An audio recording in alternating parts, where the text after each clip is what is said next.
വീണ്ടും ശബരിമല സ്വർണ്ണക്കൊള്ളയുമായി ബന്ധപ്പെട്ട വാർത്തയിലേക്ക് പോവുകയാണ്. ഹൈക്കോടതിയിലെ നടപടികൾ ഇനി അടച്ചിട്ട മുറിയിൽ എന്നൊരു തീരുമാനം വന്നിട്ടുണ്ട്. ഇത് സംബന്ധിച്ച് ഹൈക്കോടതി രജിസ്ട്രാർ ഉത്തരവിറക്കിയിട്ടുണ്ട്.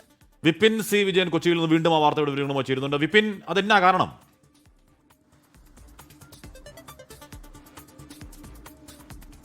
അശ്മി, ആ കേസിന്റെ ഏറ്റവും അതീവ രഹസ്യ സ്വഭാവം കാത്തുസൂക്ഷിക്കുന്നതിന് വേണ്ടിയിട്ടാണ് ഇനി ഹൈക്കോടതിയുടെ നടപടികൾ അത് അടച്ചിട്ട മുറിയിലായിരിക്കും എന്നുള്ളതൊരു ഉത്തരവ് ഇറക്കിയിരിക്കുന്നത്.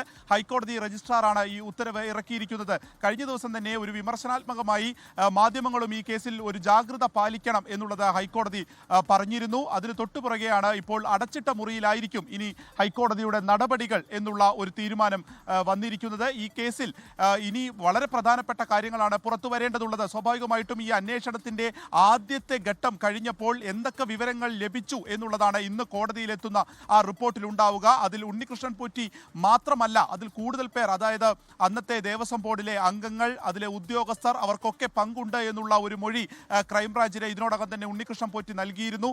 അതിൻ്റെയൊക്കെ ഒരു ആഴം എത്രത്തോളമാണ്, ഈ സ്വർണം എവിടേക്ക് മാറ്റി, ആർക്കൊക്കെ പങ്കുണ്ട് തുടങ്ങിയിട്ടുള്ള കാര്യങ്ങൾ വരുമ്പോൾ ഒരു പക്ഷേ അതിലുള്ള ആളുകൾ അവർ എവിടെയാണ് എന്നുള്ളത് ഒരു കുറച്ചുകൂടി കൃത്യത വരേണ്ടതുണ്ടാകും. അവർക്കൊക്കെ അവിടെ നിന്നും മാറാനുള്ള ഒരു സമയമൊന്നും ലഭിക്കാത്ത വിധമുള്ള അത്രയും അടച്ചിട്ട് വളരെ രഹസ്യ സ്വഭാവത്തിൽ ഈ കേസ് അന്വേഷിക്കുക എന്നുള്ളതിൻ്റെ ഭാഗമായിട്ടായിരിക്കും ഈ ആദ്യ റിപ്പോർട്ട് അടക്കം പരിഗണിക്കുന്നത് ഒരു രഹസ്യമുറിയിലേക്ക് മാറ്റിയിരിക്കുന്നത്. ഒപ്പം തന്നെ അവിടെയുള്ള സ്ട്രോങ് റൂമുകളിൽ എത്രത്തോളം ഈ അവിടെ സ്വർണം ഉണ്ട് തുടങ്ങിയിട്ടുള്ള കാര്യങ്ങൾ അന്വേഷിക്കുന്നതിന് വേണ്ടി അമിക്കസ് ക്യൂറി ജഡ്ജായിട്ടുള്ള KT ശങ്കരൻ്റെ ഒരു റിപ്പോർട്ടും അതും ഒരു പക്ഷേ ഇന്ന് കോടതിയിലേക്ക് എത്തിയേക്കും എന്നുള്ള പ്രാഥമിക വിവരമാണ് ലഭിക്കുന്നത്. അങ്ങനെയെങ്കിൽ ഈ കേസുകളെ ഒക്കെ സംബന്ധിച്ച്, അല്ലെങ്കിൽ ശബരിമലയിലെ സ്വർണ്ണമോഷണത്തെ സംബന്ധിച്ച് കുറച്ചുകൂടി കൃത്യത അത് കോടതിക്ക് ബോധ്യപ്പെടും. അല്ലെങ്കിൽ ഈ അന്വേഷണ സംഘം എന്തൊക്കെ കണ്ടെത്തി എന്നുള്ള കാര്യങ്ങൾ ഇന്ന് കോടതിക്ക് മുൻപിൽ വരുമെന്നുള്ളത് വളരെ സുപ്രധാനമാണ്.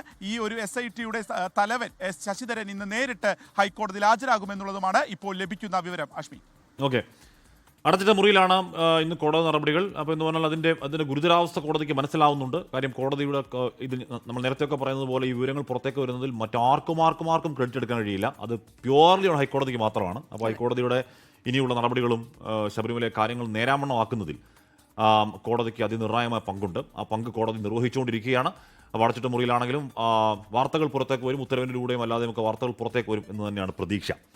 ലോകത്തെവിടെയായാലും ഏത് സമയത്തും 24 വാർത്തകളും ഓഗ്മെന്റഡ് റിയാലിറ്റി പാക്കേജുകളും എക്സ്പ്ലെയിനറുകളും വിശദമായി കാണാൻ ഞങ്ങളുടെ യൂട്യൂബ് ചാനൽ നിങ്ങൾക്ക് സബ്സ്ക്രൈബ് ചെയ്യാം.